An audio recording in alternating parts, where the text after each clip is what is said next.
So finally Jose Moreno in Real Madrid.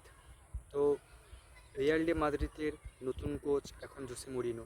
2010 থেকে 2013 সিজনে ছিল এবং তার পরবর্তী 13 বছর পর 2026 থেকে 2027 সিজনে নতুন কোচ জোসে মরিনো। তো দেখা যাক এবার জোসে মরিনো এই প্লেয়ারগুলিকে ঠিক কীরকম গাইড করে এবং প্র্যাকটিক্যালি একটা রুথনেস ব্যাপার আনতে পারে।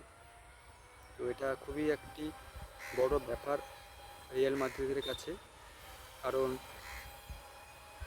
আমরা জানি যে রিয়াল মাদ্রিদের যে ড্রেসিং রুমটা এখন খুব গরমাগরম চলছে এবং তার উপরে আবার জোসে মরিনো কোচ। তো একটা কিছু ব্যাপার হতে চলেছে। আর এর পরবর্তী যে সিজন 2026 থেকে 2027 যে সিজনটা, এই সিজনে কিন্তু এল ক্লাসিকো দারুণ কিছু হতে চলেছে।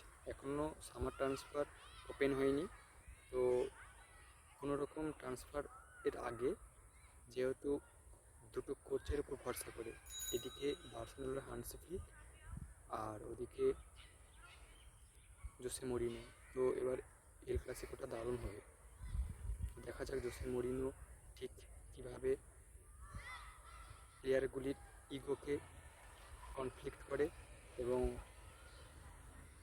যেহেতু Jose Moreno the ultimate level of arrogance, and দেখা যাক রিয়াল মাদ্রিদ কি আগের সেই পুরনো ছন্দে ফিরে আসতে পারে।